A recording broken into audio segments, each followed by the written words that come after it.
بسم الله الرحمن الرحیم. السلام علیکم ملګرو. امید دی چې تاسو ټول بخیر.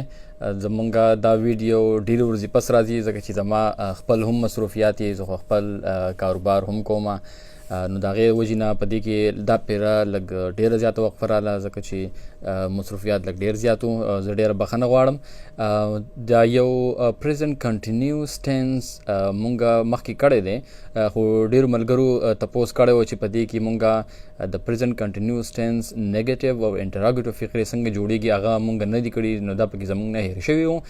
نو نننی یو وړوکې غوندې ویډیو صرف د هغې په باره کې ده چې ځکه چاته پکې مسله وي نو چې د هغوی دا مسله حل شي.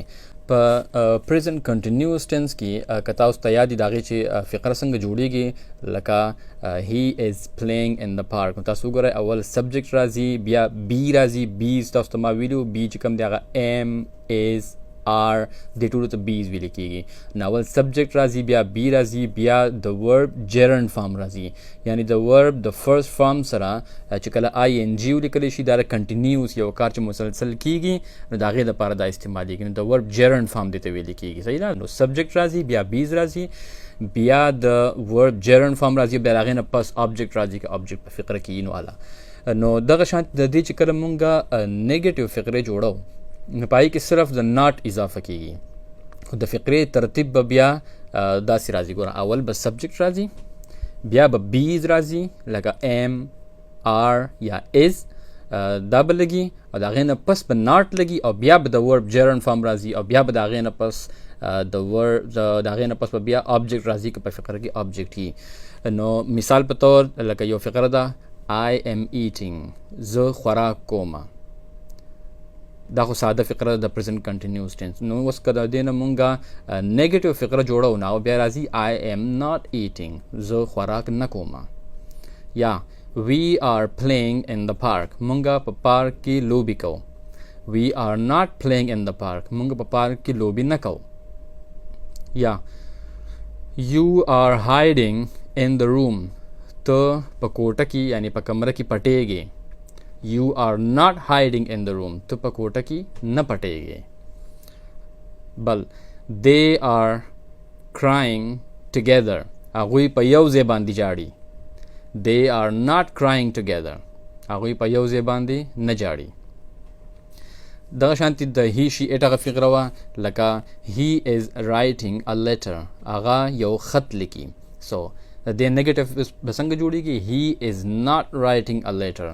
هغه یو خط نه لیکي. she is watching TV. she is not watching TV. هغه ټي وي نه ګوري. it is raining. باران وریږي. it is not raining. باران نه وریږي. بیا راځي مثال په طور د سنګولر دپاره لکه Ali is running. Ali منډې وهي. Ali is not running. Ali منډې نه وهي. یا students are going to school. طالب علمان سکول ته ځي. students are not going to school. طالب علمان سکول ته نه ځي. صحیح ده. دغه شانتي د دې نیګیټیو فقرې جوړېږي. انټراګیټیو فقرې بالکل هم دغه شانتي دي، په اسانه باندې جوړېږي. په انټراګیټیو فقرو کې به دا کم بیز چې دي لکه ایم از او آر دا به د سبجیکټ نه مخکې راشي، او بقایا فقره به ټوله هماغه شانتي راځي. سبجیکټ بیا د هغې نه پس جرنډ فارم به لګي. صحیح ده. مثال په طور دا کومه فقره چې و چې آی ایم ایټینګ، د دې به اوس انټراګیټیو څنګه جوړېږي؟ ایم آی ایټینګ، آیا زه خوراک کومه. یا وی آر پلینګ ان د پارک، آر وی پلینګ ان د پارک. نو آر به بیا د فقرې مخې ته راشي. دا ټول چې کوم دا بیز ټکي دا به د فقرې اوله کې راشي. یا هی از رایټینګ ا لیټر، هغه یو خط لیکي. از هی رایټینګ ا لیټر، آیا هغه یو خط لیکي؟ دا بیا د هغې انټراګیټیو فقرې دي، سوالیه فقرې چې ورته وایي. صحیح ده. یا it is raining، باران وریږي. is it raining، آیا باران وریږي؟ تپوس چې خلک کوي. صحیح ده. دغه شانتي د دې انټراګیټیو فقرې راځي. نیګیټیو انټراګیټیو فقرې هم راځي، یعنی په هغې کې چې هم نفي فقرې او هم سوالیه فقرې. مثال په طور I am eating، زه خوراک کوم. I am not eating دا خو نیګیټیو شو. صحیح ده. am I not eating، آیا زه خوراک نه کوم؟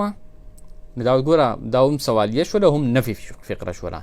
am I not eating. یا are we not playing in the park آیا موږ په پارک کې لوبې نه کوو یا is it not raining آیا باران نه دی دا اوس په دې کې ګور نفي هم شته دی او انټراګیټیو هم شته دی د دې ترتیب بیا دغه شانتي جوړیږي چې اول به هغه کم چې بیز چې کم دی هغه به د فقرې په اوله کې راشي د هغې نه پس په سبجیکټ راځي بیا به ناټ راځي بیا به د هغې نه پس د ورب جیرن فارم او بیا به آبجیکټ راځي که په فقره کې آبجیکټ وي په ځینو فقرو کې آبجیکټ وي په ځینو کې آبجیکټ نه وي صحیح ده نو دا د نیګیټیو انټراګیټیو فقرې دي نو دا یو وړوکې غونتې ویډیو دا زموږ نه مس شوې وه نو په بل ویډیو کې به انشاءالله بیا ملاویږو ټول د خپل ځان ډېر خیال ساتئ د الله په امان